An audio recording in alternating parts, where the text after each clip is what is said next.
Today we're going to show you how to hook up your gauges to a basic refrigeration. You want to start off by making sure your gauges are compatible with the refrigerant in the system. You can come over here and look and see that this is R410A and that our gauges are rated for that, so it's okay to do it. These have already been calibrated. We did them earlier, so you know that they're ready to go, but you always want to make sure you do that after a couple months of usage. You want to start off by checking these here, your lines, and making sure that they have the O-rings in them. If those come out, then you could run into trouble with that, so you want to make sure they're there.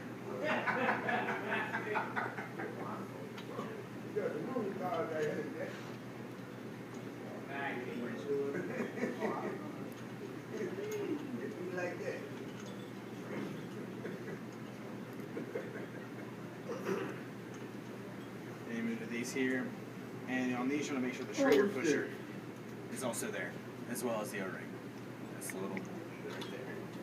So check all three of those and ensure that those are in place.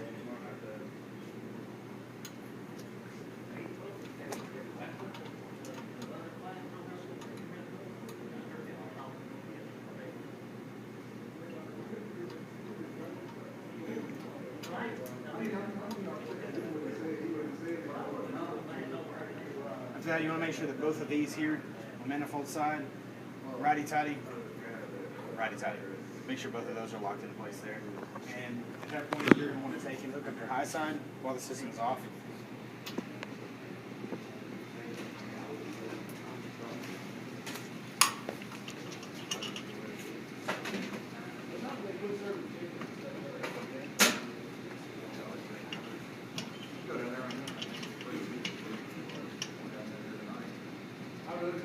And you want to start by purging these, so you take here, and they're different between them, but you want to take 2 to 3 turns normally, until you know when the refrigerator's going to come out of there.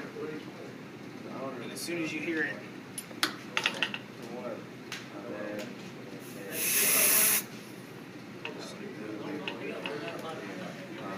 and now that we've got our hot seat hooked up, we can go ahead and turn the system on, and we can do about 2 to 3 minutes, so we can let the pressure stabilize. Yeah.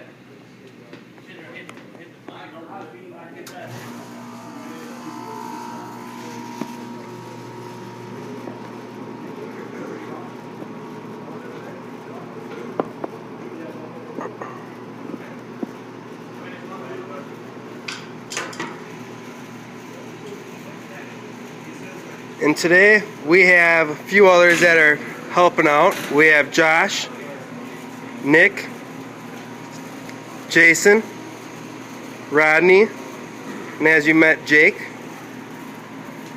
Tyler, and Thomas.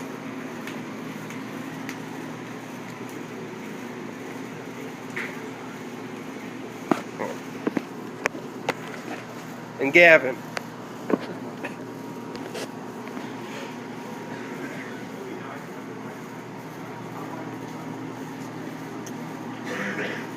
What we're doing is waiting for our pressure to stabilize. When the system is off, it's going to be equal across both sides of the system. When you turn it on, the high side is going to raise up a little bit, and the suction side is going to drop down, and the suction pressure is going to be the lowest it's ever going to be while the system is running, which is why we hook the high side up while it's off, and we hook the low side up while it's going, so that it minimizes loss of refrigerant and can potentially save you from getting frostbite or some bad burns. The refrigerant, the 410 boils about negative 60 degrees when it enters the atmosphere, so you can definitely not do good things to your hands.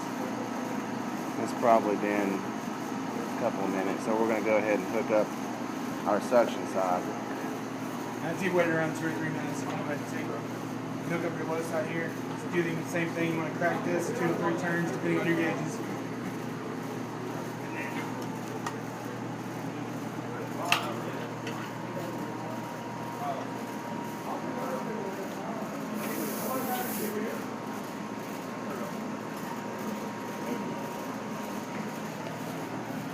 And here you can see our pressure readings.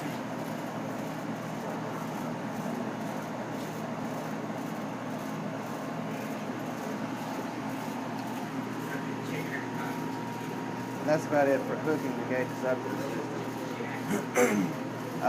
we're going to get ready to remove them. You basically just perform the process in reverse.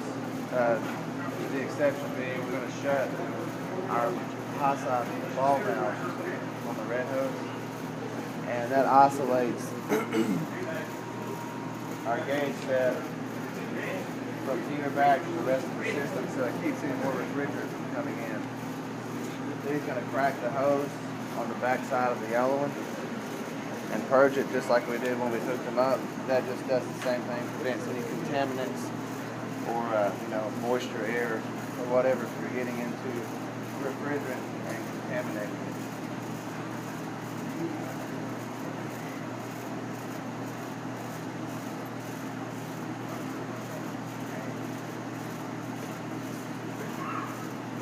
Right.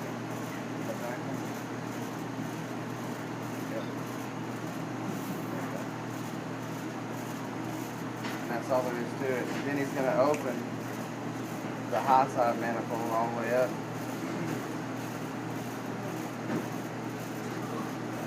And that's opening a pathway between this and the rest of the manifold.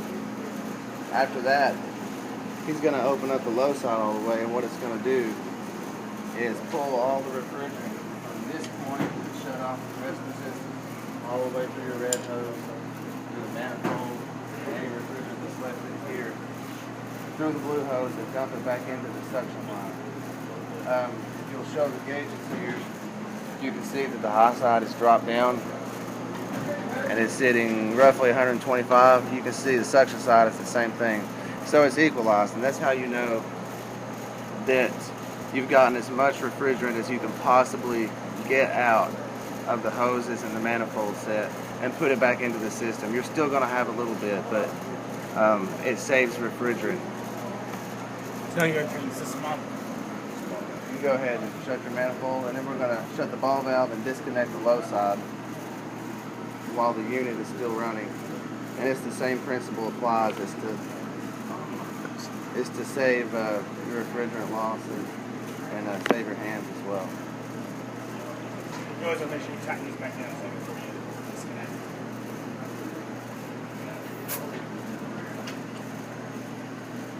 And then it's going to go ahead and shut the unit off.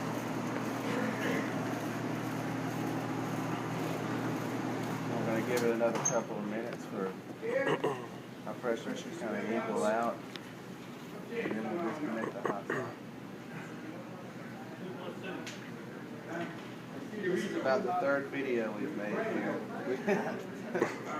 We had several that didn't make the cut, so we're all students at Chattanooga State.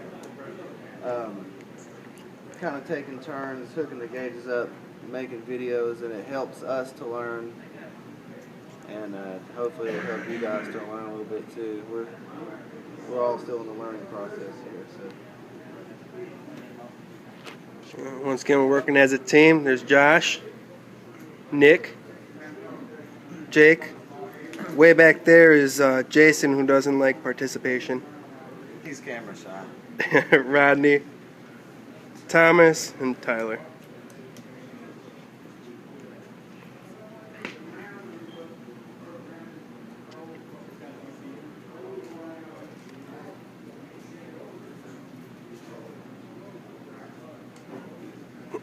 Just a little longer.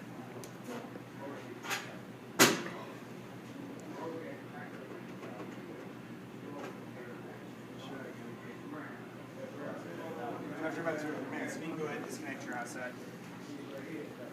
The ball valve is closed, which also helps. That's all there is to it.